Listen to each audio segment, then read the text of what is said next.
All right, folks. So hello again. My name is Eric. I'm the CEO of this lovely organization. We are the Blockchain Supply Chain Association. Our mission in life is to help the supply chain folks understand blockchain technologies as it relates specifically to supply chain. So logistics, transportation, trade finance, inventory, movement, you name it. All we see around us, right? Our clothes, our computers, our phones, everything comes from somewhere else these days. So that's all about supply chain. Supply chain is broken these days and we need to fix it. And one of the ways that we can fix supply chain is certainly technology. And technology is making great strides, but still needs a lot of understanding. And that's what we do in life. At the association, we help folks understand, we help folks prepare for new technologies like blockchain. And we do that in three ways. We do some advocacy work. So we work on policy, we work on global standards as well. We are members of ISO and different standards organizations. We help shape those policies. We do collaboration. It's all about collaboration. It's all about the network. It's all about friends in the industry. So we work on specific projects and we put people together. And of course, we do education. So through webinars like this, helping folks understand what's out there, what the challenges are, what the solutions might be, all the way down to newsletters, workshops. We even built a course for some learning organizations around blockchain, very specific to supply chain. So with that, our friend Andrea in Europe is going to take over the lead here. Again, we are live streaming both on LinkedIn and YouTube. We will make the recording available after the fact as well if you've registered. And if you have any questions, please use the Q&A button as much as possible. Feel free to chat as well. And we'll try to get to your questions. Manoj, I don't know if you prefer taking questions as we move along, or if you prefer keeping those at the end, so let us know. And we'll try to manage that for you. You also have access to sharing your screen. If you don't, let me know and we'll fix that real quick. So with that, Andrea, I turn over the microphone to you. Wonderful. Thank you, Eric. Pleasure to have you here today. Today, we're going to take a step aside, actually, compared to what we are used to do in the space. We're not talking specifically about blockchain, we talk about digitization in general. In my specialty, which is trade finance, I thought it would be great to have somebody that is dealing with artificial intelligence, machine learning, as sort of perfect companion of blockchain technology. I think the message, I mean, the marriage of this technology is the quasi-perfect one. Those who follow us, who have been following us actually during our path this year, they've seen how much we went in depth into subjects like sustainability, ESG, and similar stuff. So this is maybe one step aside, but not too much. So we're going to rebalance this Manoj we talk on those topics. It's great pleasure. I made acquaintance with TradeSun a few weeks ago. It was a very lucky meeting with some colleagues in Manoj. So I had the idea of inviting TradeSun to close down the very first part of the year 2022 to have a speech talking about their technology, what they're doing in the context of digitization. 2 days ago, we had a very informative meeting with David Maynell of ICC UK, talking about URDTT. So this is the perfect continuation of the talk we had.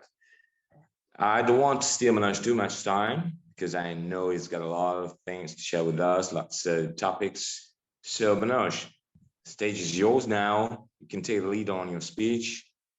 And by the way, thanks for being with us today. It's a great pleasure and honor to have such a professional with us today.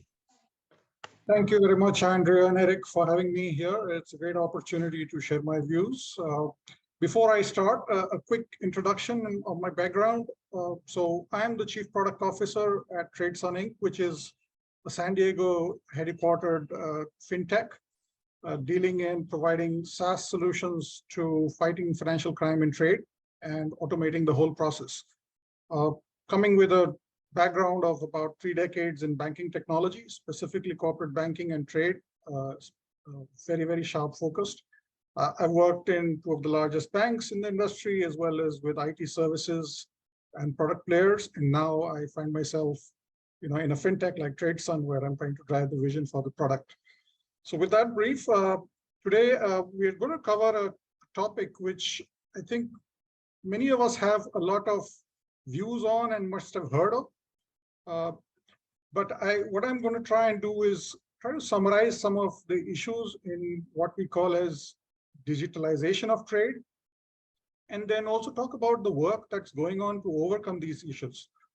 So hopefully over the next 40 odd minutes, I'll be able to share something of value to all of you listening in. And if you do have alternative thoughts or questions, please feel free to raise your hand. We might take them at the end because I may not be able to see that a hand is raised, but Eric or Andre will interrupt as needed. So with that, I hope everyone can see the screen. I'm going to use a bunch of slides. I'm not a PowerPoint expert, so apologies in advance. They are a little wordy, but I'd encourage you to listen in more and try to read less on the slides because there's a lot of English text on it. But necessarily, I'll try to make it as crisp and clear as possible. So let's get started. First of all, just in terms of a little bit of background on what this digitalization is all about. So having a strategy to grow digital is kind of becoming an imperative across all businesses, and trade is no different, right? So, but the irony is that trade is one of the oldest industries in the world, right, since times immemorial, and yet it has been amongst the slowest to adopt, to go digital, right? Obviously, that's not by choice. There must have been reasons and barriers to adoption, right? And to compound this, now the onus is largely falling on the financial institutions involved in servicing trade finance and trade operations to gather all relevant data that is needed to process trade finance faster and more accurately. And then they're also responsible for preventing financial crime. Now, this is easier said than done, right? I think one of the things we need to understand, there's a slight difference between digitization and digitalization. There's a misconception that these two are synonyms, and I'd just like to spend a minute to differentiate these two. The process of converting any physical asset or form into a digital form is known as digitization. An example would be scanning a paper and creating an image. Another example would be taking a real world asset like a goods or a bunch of documents or money and converting it into a non-fungible token on the blockchain. These are examples of digitization. The pandemic has been a catalyst for digitization in trade, right? And subsequently, a lot of data, both relating to documents and transactions, is now being generated and stored in various formats across the globe. However, you need systems and processes to use this data and to accomplish the business outcome, right? That process of using this data and applying systems and automating is called digitalization. Information sharing and automation are essential to achieve digitalization. And I'm sorry, these words are very confusing even to pronounce, right? But we'll get it. So digitalization, of course, helps connect the physical and financial supply chains, and it includes the process of the part of digitization, because first the physical has to be converted to digital, then it has to be integrated with the financial, which is also in digital. But then you need to work with these two together. The problem is banks who are responsible for, preventing financial crime and trade only have access to part of the data in the ecosystem. And they are responsible for bringing together all this data from various stakeholders using, technology, which of course has many options and provides the ways and means to do it. And then looking at this data, analyzing it, and getting a clearer picture of the larger ecosystem, thereby preventing financial crime, as well as processing it more effectively and faster. So this whole process, which is basically digitalization, is what is needed by the banks. And let's just then talk about if this is what is needed and is imperative to the whole process, what can we do? And why has it not happened? So we've said maybe digitalization will include technology. It will require a lot of collaboration and standardization. The thing is, technology is not the main problem. Actually, my view is that the absence of collaboration and standards have hampered digitalization more than technology options. Technology, in a way, can bring consistency, wider coverage across the ecosystem, and also help optimize cost. But technological innovation alone cannot be successful, as we all know, right? There are a bunch of other factors like legal criteria, commercial options, scalability, right? They all decide what can make a technology click. But one of the key points is that there has to be incentive for taking up any innovation in an ecosystem.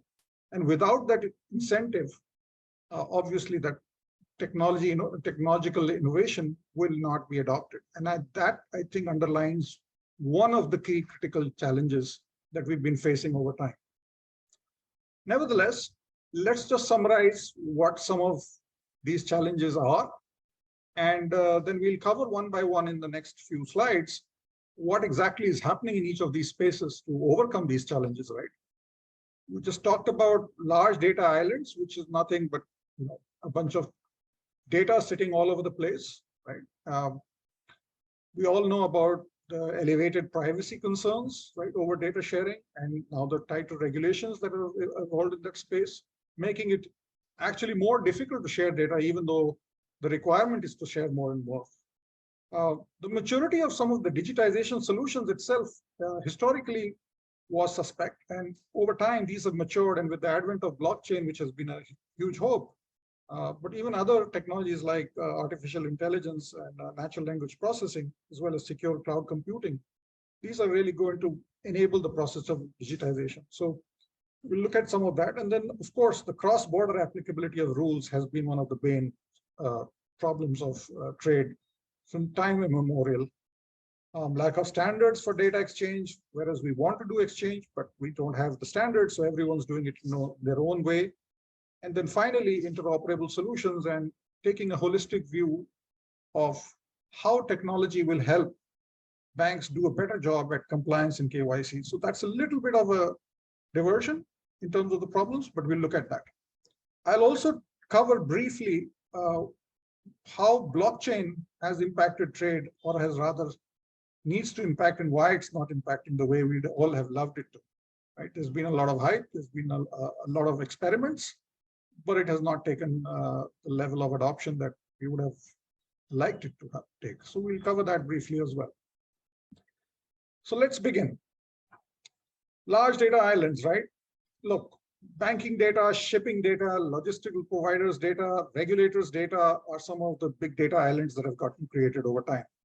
We need data centralization to happen, but it can only happen in an anonymized way, right? Partners, if they can share a knowledge base, it will not only reduce cost using shared services, it will also improve the quality of decisions as you get more diverse and real life representative data to make those decisions. So players are involved in bringing together these large disparate pools of data, but it's going to take a collective effort, and we have a long way to go. Of course, regulators are providing direction for data sharing, to fight financial crimes, and the fintechs are obviously providing the technology innovations and solutions. Some examples, and this is just like not even the tip of the icebergs in terms of what's happening. There's so many different initiatives in progress, but we'll talk about them eventually a little bit in reference as we go along. The Financial Action Task Force has released a report recently talking about how private and public sharing of data can be done, meaning what can be shared and for what purpose. The objective of that is to help the regulators design regulations that will cater to these things, defining what can be shared and for what purpose, and limiting it, and yet allowing data share and bringing clarity to what can be shared. If you look at it in Singapore, the Monetary Authority of Singapore has is right now on the verge of launching what they call as the Cosmic platform, which will connect all the financial institutions. Essentially, it's a mechanism for sharing data. And they've built the legal framework around it, which also supports what can be shared and for what purposes. Right? This is going to probably go live next year, but it's a huge advent in one jurisdiction. But similar initiatives are going on in other areas as well, in all countries, all the major economies. So it's just a matter of time before these, at least within countries, will become large ecosystems. And then we're going to talk about how to share between country level ecosystems. But then the private enterprise is no less, right? If you think about, there's a fintech called Monatago, who has launched a secure cloud-based duplicate financing prevention solution. They're live in many sites and they integrate with Swift. So they actually build an ecosystem of data around documents. And they get a lot of this information from Swift, which is the de facto standard, of data exchange between banks, as you know. So they're building a huge ecosystem which can be used across jurisdictions to check for duplication of documents. And that in turn can be used to prevent duplication financing. And they were on the blockchain, but they moved to secure cloud. So that's another example of private enterprise working with, they work with the regulators in India to launch this solution for various banks in India. So I think it's going to be a partnership between regulators, fintechs, and of course the banking world. But then the banks are also directly going to work one-on-one with the fintechs, like TradeSun, from where I come. We are offering innovative solutions, and there are many such. We're working directly with the banks, but somewhere we got to converge all this. So more about this later. Moving on to the second point about privacy concerns, right? We all know the regulations have become much more stringent. The concerns are much more valid in today's world, interconnected world. So, but I think the good news is that technology is going to come to the rescue. Maturing of the trust frameworks, aided by the likes of digital ledger, distributed ledger technology, and confidential computing, are going to help process and secure data, right, without need to identify owners.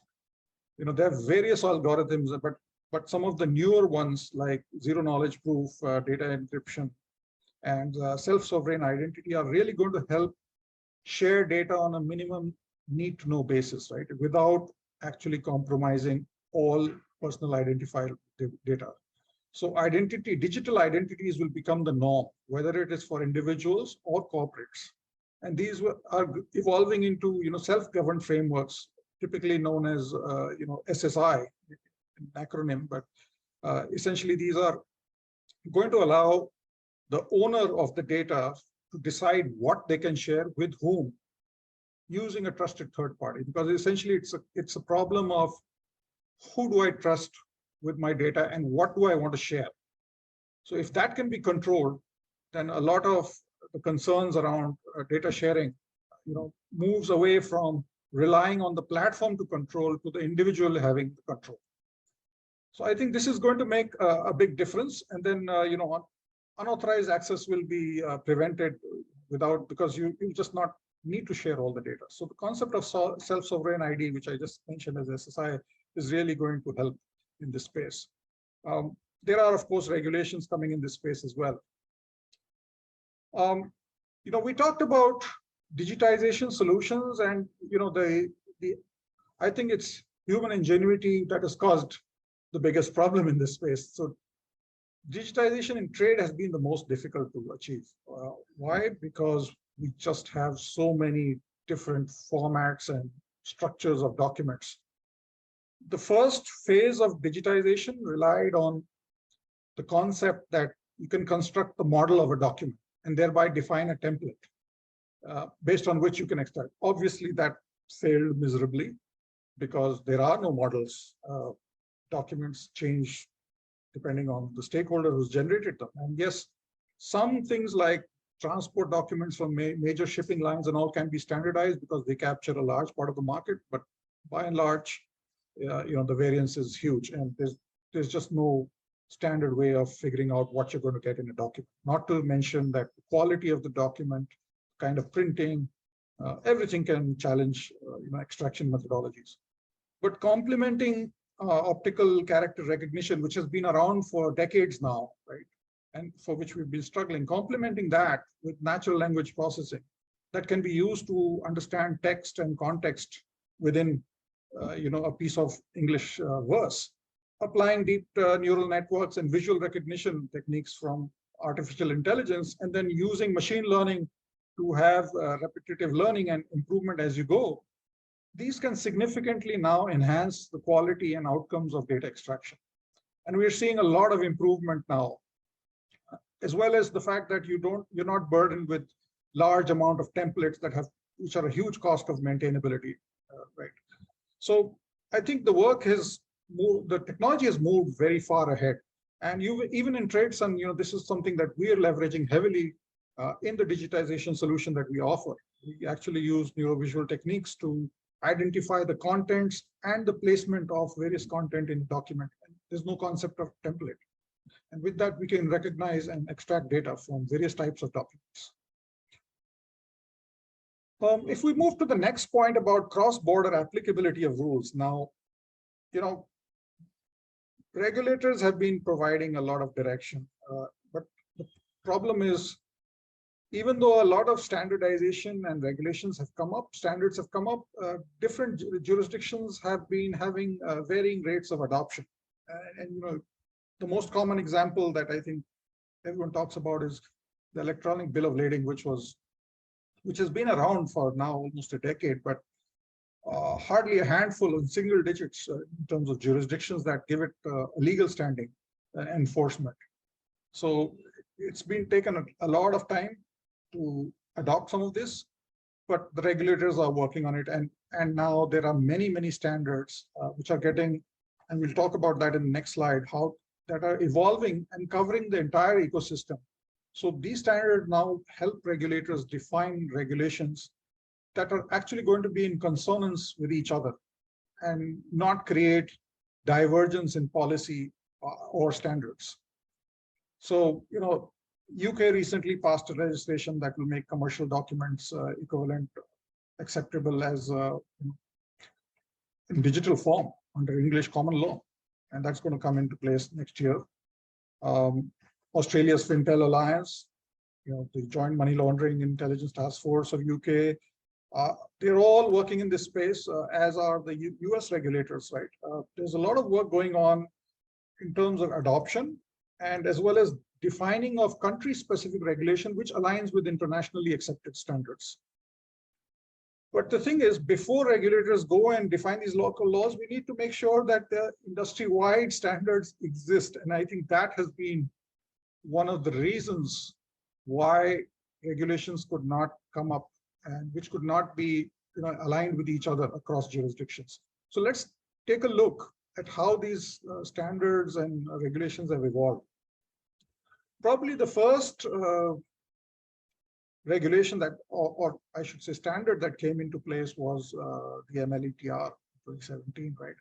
Which was based on the UN Commission for International Trade and Law. And a number of countries had adopted that model or agreed to that model rather. But what it did was it allowed for functional equivalence between a transferable physical document and an electronic record. And in trade, that's a very important concept because a lot of the events in trade are driven around the possession of documents, right? And then by that virtue, if you have electronic records, how do you control what is in the record, who has access, who has title to that record?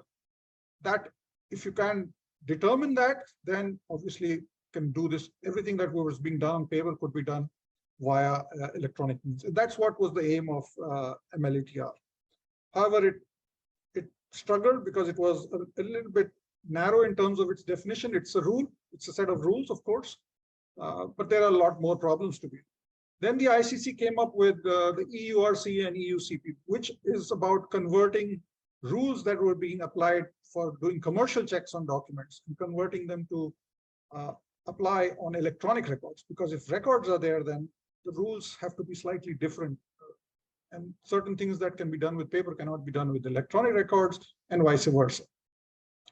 So these rules came up, but again, very focused on documentary letters of credit and collections. But there are many other rules, and there are many other products as well in the trade world, right? So yes, a good advancement, but not adequate in itself. So the ICC, working with all the other member bodies, came up with the URDT, which was, I think, the first universal set of standards for a digital trade economy and ecosystem.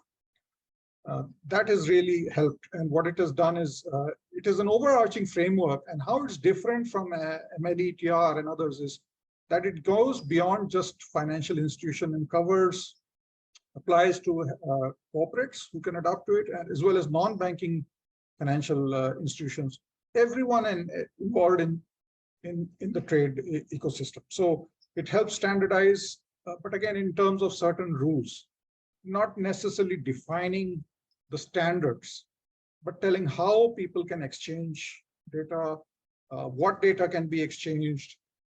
But it was still, I think, and it's very new, it's just been kind of launched last year, so it's going to take some time, just given the diversity we have in the ecosystem, but it's a huge step forward. But then coming back to what was needed along with the URDT is a set of standards, and that's what gave rise to the Digital Standards Initiative by the ICC, who have essentially worked with many standard setting bodies and international organizations, including DCSA, to frame a set of standards that can help everyone in the trade ecosystem define and understand what various data should be and how to process transactions. So it's not just dealing with data, it's also dealing with how do you define, how do you interpret, how do you use the data, and how do you process. So the Digital Standards Initiative includes what is known as a standards toolkit, and within the toolkit are definitions of various standards that can be used by all players in the supply chain. So there'll be less translation problems.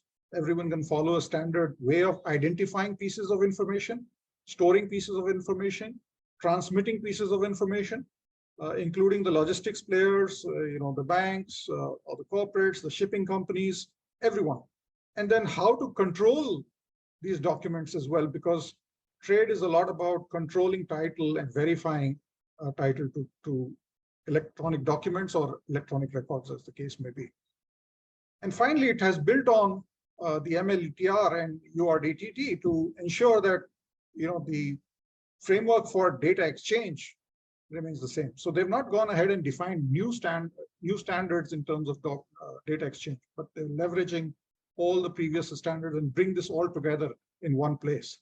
So I think it's a huge step forward, but again, a lot more in terms of adoption. And because it's so new, I think it would be unfair to judge it so early right now, and we have to give it some time.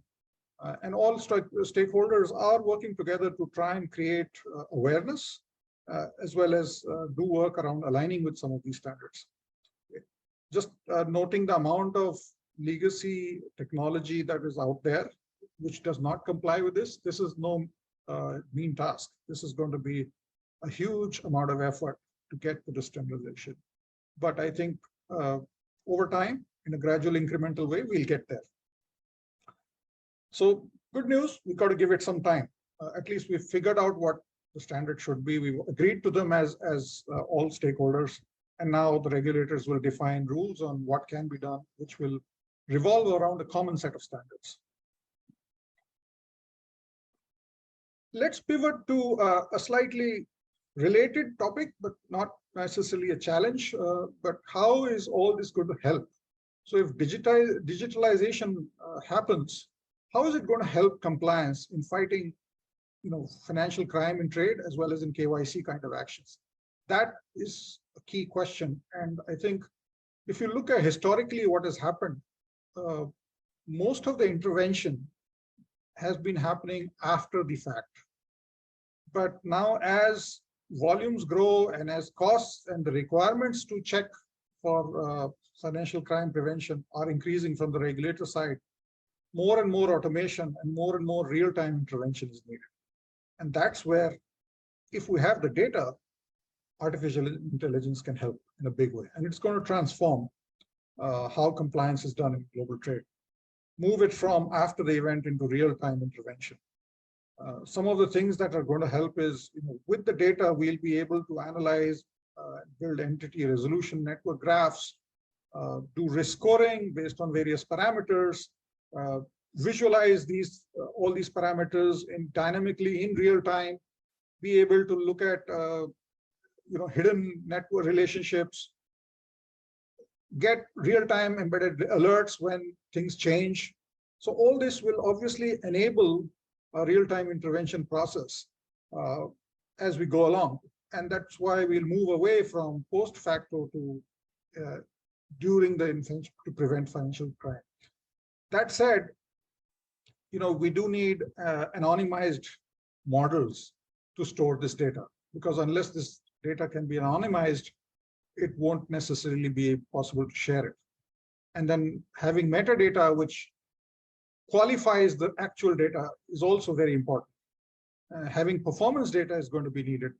But the good news is that secure cloud platforms offer an alternative, because secure cloud platforms, what they do is, it's not just about having data encrypted at rest or in transit, but also about having data secure while it is being processed. So only the party or the entity that gave the data knows what it is. And while it is in the computer system, nobody actually else can access it. So it's even secure while it's being processed. And then you can generate the insights that are needed to make decisions.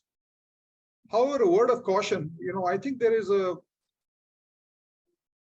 misguided expectation that you switch on an artificial intelligence, machine learning trained model, and magically results will start coming. It's important to understand that AI works. AI-driven investigations are basically by nature are probabilistic and not deterministic in nature. So you need more and more data and more time as we gather data before these probability of getting it right can become 1.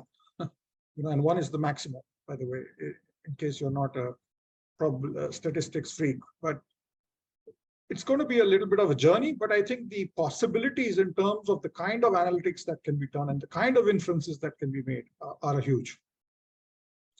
So if we can do all this, how is it going to change KYC? So just a word on that. KYC, again, traditionally in the context of banking and financial institutions, was a process that was done at the time of starting a new client relationship. And then there would be periodic reviews based on whatever else is learned, and manual forms to be filled and collected and a model to be updated. Now, when you can get this data in real time, as things change in the world, and you can conclude and determine in real time hidden relationships. You can get alerts around adverse media in real time.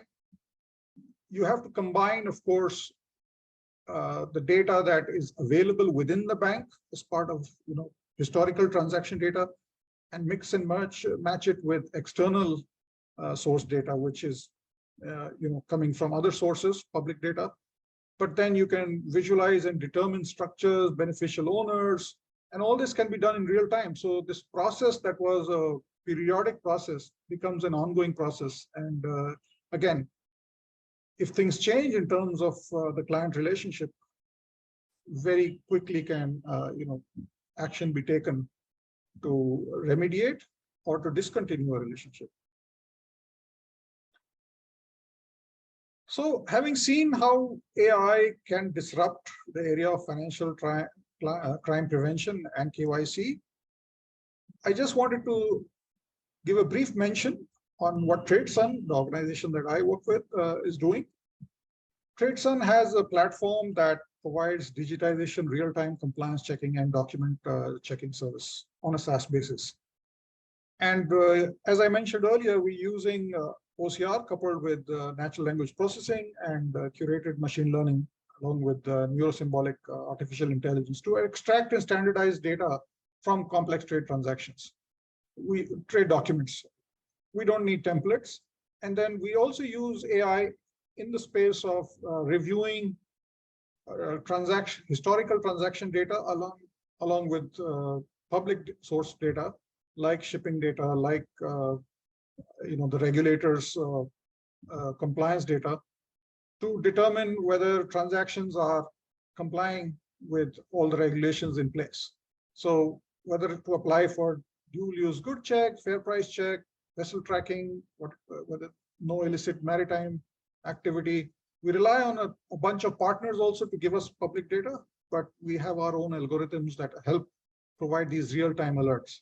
And then we also have an automated document examination solution that provides the commercial UCP and URC mandates to be applied on transaction documents that have been sourced.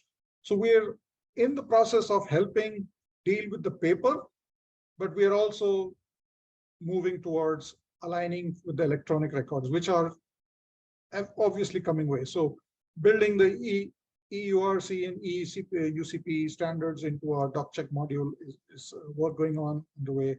And we're also working on a number of other initiatives to make our solution compatible with the electronic world as well as the document world. But still, by and large, since most of the ecosystem is still relying on a lot of paper, we're sure a lot of financial institutions and corporates can actually leverage this solution that we have to offer. Moving on to, I mentioned about the blockchain being a potential, it's been the biggest hype as far as trade is concerned. But I think we are a little disappointed by the uptake, right? And one needs to understand why. But it's important to also understand blockchain alone is not a panacea, right? It cannot digitalize trade alone. We need all these other technologies to work along with it, including the IoT, which can bring the real world events to digitalize and make them available to all other participants in the ecosystem. We've gone through the benefits of blockchain, we've heard them, so I don't want to spend too much time repeating these things, but they're listed here, just for a recap purpose. I think the point is, why was blockchains and still continues to be such a big promise for trade? Obviously, it involves anything that involves transfer of value, storage of value, trusted data verification. Any solution that can provide that is going to be really useful in trade. And blockchain does that, right? The DLT concept does that. So whether it is smart contracts needed for letter of credit issuance or supply chain financing, or checking for duplicate financing, where you need to track the uniqueness of a document asset, whether it's shipment tracking, as I said, through IoT, whether it is document status and who owns a particular asset like a document. All these use cases have been piloted by many banks, but they've not necessarily gone to full-scale production. They are being piloted and they still hold promise, but I think let's just talk about what the challenge is. The biggest challenge is you need scale, right? Everyone in the system needs to be aligned to that blockchain network. Otherwise, it's not going to help, right? If some of the key players are off it, then just the banks having access to it is not really going to make it happen. And I think that's a key issue that we have. One of the latest use cases I wanted to mention was, recently a fintech has launched a platform that allows originators to package trade finance products into standardized investments. So, your trade assets like receivables, payables can be securitized and sold in the secondary market.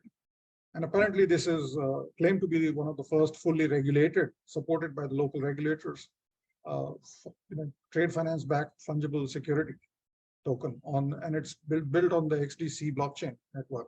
So huge scope, solutions will keep improving, they'll keep getting richer, but I think we need to see why the adoption has not happened. And a brief look into that. We've heard about the blockchain consortia, they're all listed here, and we're not going to go into what these consortia do. But this was the answer to the large scale adoption that was required. at least the financial institutions got together with the fintechs and the big major technology providers, the BaaS agents, as we would call them, the blockchain as a service providers, to create solutions for various use cases. But again, this is like I've been repeating myself, hopefully, but let's see why I think, and this is my view. Again, I'd be welcome to hear other perspectives. This is not the only reason, but I think three things are quite apparent to me, at least. I mean, setting up blockchain infrastructure and services requires significant investment, right? Initially, there were no BaaS providers, and the banks and financial institutions were getting together to build these infrastructure and services on their own, in partnership with some of the major IT product owners. These investments can take years to pay back, right? And I don't think everyone has the appetite. In fact, many banks were part of these consortia in a kind of a non-committal approach. They had the fear of missing out, so they wanted to be glued in, but they were not really investing significantly in terms of capital, not money just, but in terms of creating solutions on the technology platforms which can enable the solution to become more complete. I think that has been a key thing, and we've all heard about the recent closure of WeTrade, which was one of the biggest consortia, right? And, due to just investment drying up, and then of course it was just not giving an ROI to the people involved. So this continues to be a concern, but hopefully, the other consortia are still in the game. Interoperability is one of the key things. Each of these consortia are built on one or more of the various blockchain infrastructures, and we need to make sure they talk to each other, because all of them support a specific number of use cases. None of them offer all the solutions needed within the trade world. So somebody has a smart contract for LC issuance, somebody has just built the duplicate invoicing piece, somebody has done the goods tracking bit, and users can't be expected, users as in the ecosystem stakeholders can't be expected to connect to different blockchains for different things, right? So what we need is a network of networks. And that's going to happen as interoperability between these various blockchain infrastructures comes into being. It's being worked upon, will happen eventually, but there will be consolidation and elimination of some of the infrastructure. So we'll probably be left with a couple of, maybe three infrastructures which will have the largest scale and will provide the maximum number of use cases and provide interoperability between themselves. And then I think governance, which is kind of related to the first point, because keep in mind that the starters of these consortia were banks. And while they came together, the irony is they wanted and needed to collaborate, but they also need to compete, right? So by definition, there is an element of, there's a dichotomy there which needs to be addressed. And when you're in a common forum, there will be a little bit of friction or resolution needed to decide the rules that govern the collaboration, right? And that, while we don't hear that in the public domain, that does lead to lack of engagement at times, because everyone wants to drive a certain agenda, and then if the others are not with you, you obviously may take your own path if you have the resources and the means to do that. There have been, of course, probably many other reasons, and I'm not the expert on this area, but I just wanted to share my view on, I think, why some of these consortia have not taken shape. So with that, I think I'm going to stop here. I'm sorry if I missed anyone's hands being raised, but I'll open up the floor for any questions people have on what I've said. Really Thank you. Oh, sorry for interrupting you, Manoj, by the way. That was great talk, indeed. You covered a wide span of topics that I do like. You didn't miss any raised hands, by the way. I don't see many. I don't see any, and I don't know if Eric can check again. But I would love to start, you see, with the questions, because you touched some interesting points, by the way, that I would love to open the discussion You talk about frequently about regulators.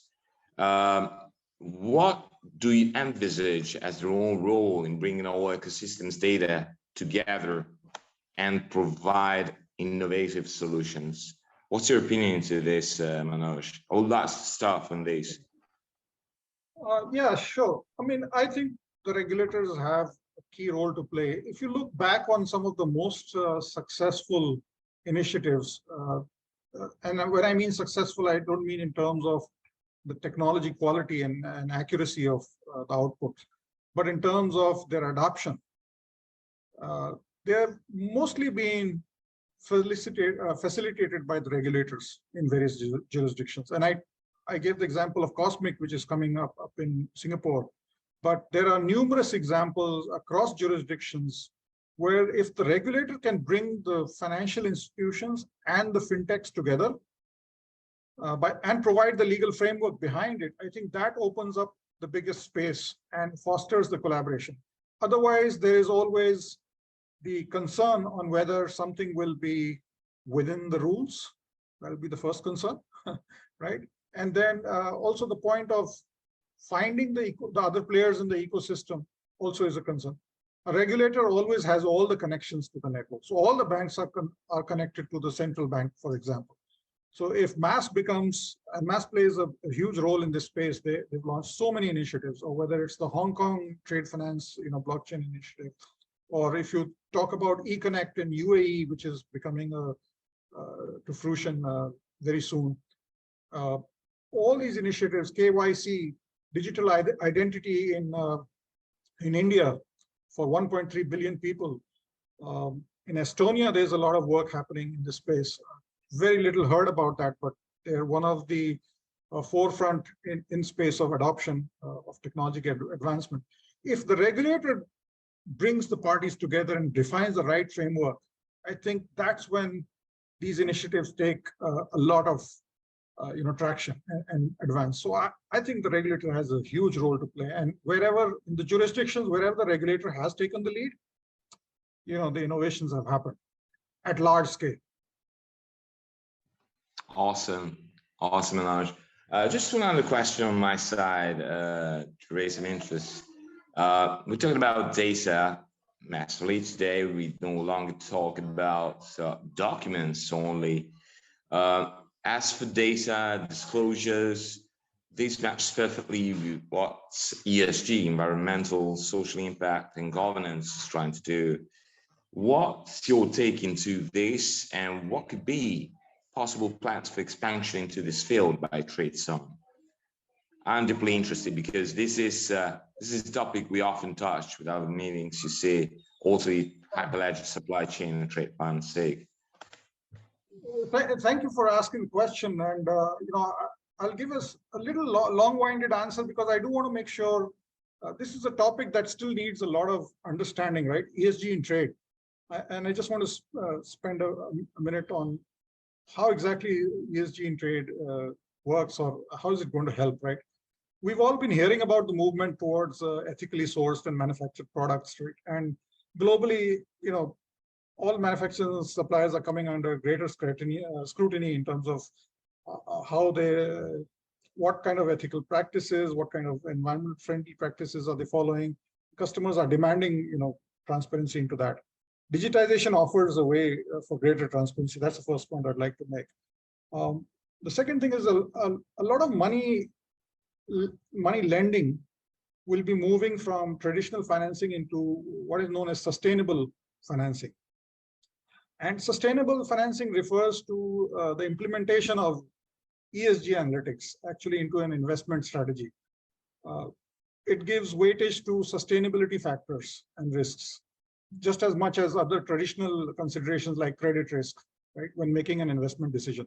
So moving from traditional financing criteria into sustainable financing, and you can see a lot of traction and movement around that.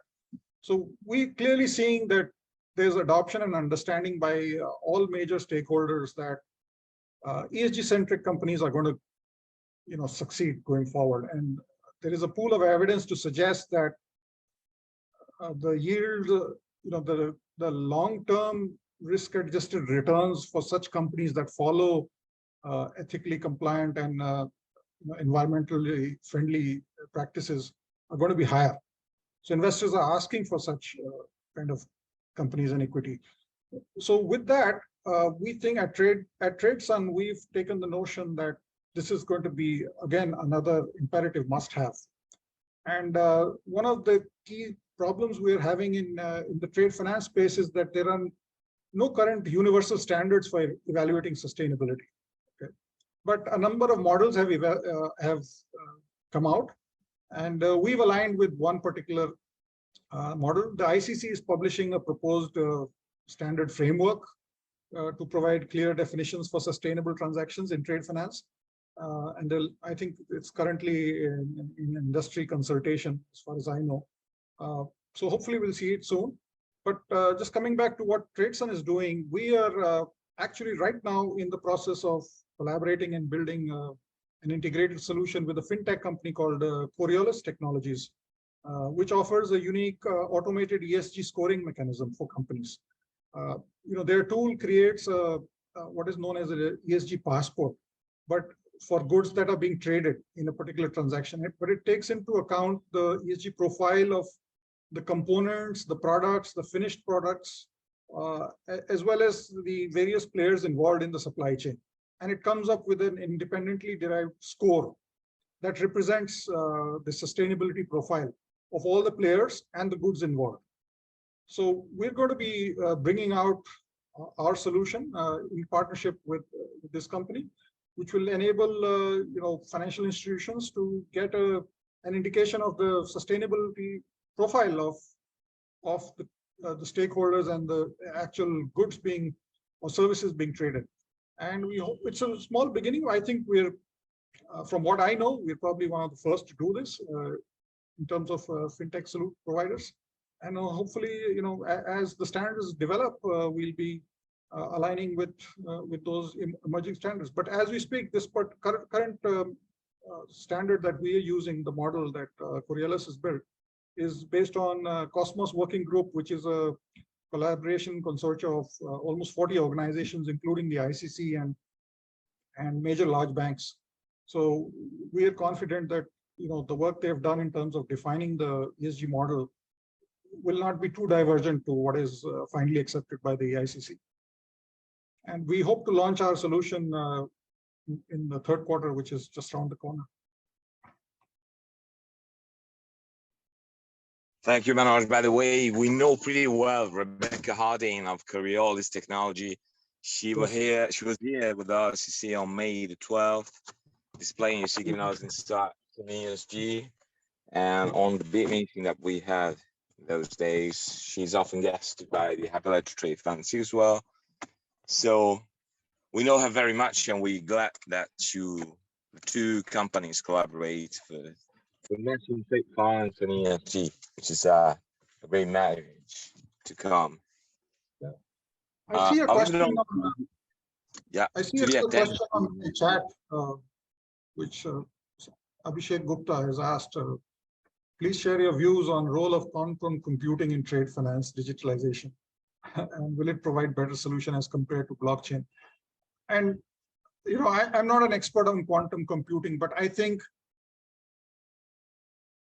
quantum computing addresses a slightly different challenge from what a DLT solution can provide. I think DLT is better aligned to meet some of the core needs of trade finance in terms of ownership, tracking, assignment.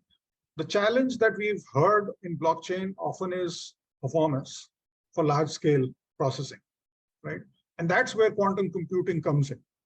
So yes, quantum computing could help if working along with blockchain, but I personally feel blockchain has the essential attributes that support the needs of the business in trade finance. And from what I know, the latest generation of hybrid blockchains have made a significant quantum jump in terms of performance, and also in terms of their energy sucking profile, if I would call it that. They've become hugely energy efficient. So I think blockchain is going to give a serious fight to this, and quantum computing could be an add-on to get more throughput if that's the bottleneck we start hitting. It has surfaced in some scenarios, like I mentioned the Monetago solution. They actually moved away from blockchain and started using secure cloud, because essentially what they did is they're able to identify secure document in terms of a hashed algorithm on the cloud, which represents the asset. So it's a form of digitization different from, instead of putting it on the blockchain, they put it on the cloud, and it's equally secure, and it's giving them faster throughput. So yeah, maybe that's how quantum computing, again, based on what I know, will probably converge to some point and enhance what blockchain can do.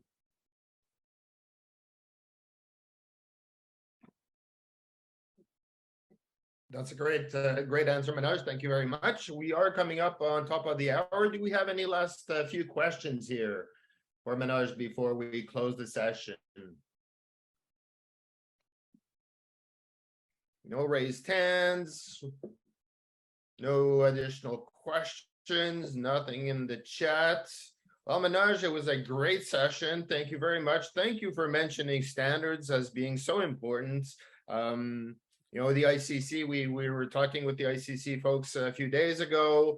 You mentioned quantum computing. We're actually working on a webinar for September 1st on cybersecurity, which includes quantum computing in your supply chain coming up. So you hit a lot of things that speak directly to us. We wish you good luck with the future launch of TradeSun and the progress you've made so far. Very exciting. Thank you very much for joining us today. So where can folks reach you if they want more information? Thank you for having me here. So I'm available on my LinkedIn profile, as well as, you can always reach out to us via the TradeSun website, www.tradesun.com, or besocial@tradesun.com. And we are, it'll get to me one way or the other. So that's, you can find me on MANSAX, Mansax. If you look for that, I'm sure you'll come across me on the LinkedIn profiles as well. So happy to discuss, and thank you for having me here today, as well as to the audience for listening in. I hope I've been able to increase the awareness levels. By no means was my talk complete. The world is very complex, and the number of things going on are huge. I only represent the tip of the iceberg, as they say, in terms of my knowledge. Like you mentioned, we could speak for hours and hours on a lot of these different subjects, right? So thank you once again, folks. So we will share the slides that Manoj presented. I think your contact information is on those slides as well. We'll send out the recording in a few days. So thank you very much for joining today, our session, and we look forward to having you on the next one. Enjoy the rest of your day. Thank you, everyone. Enjoy, and thanks also from my side. Have a great one.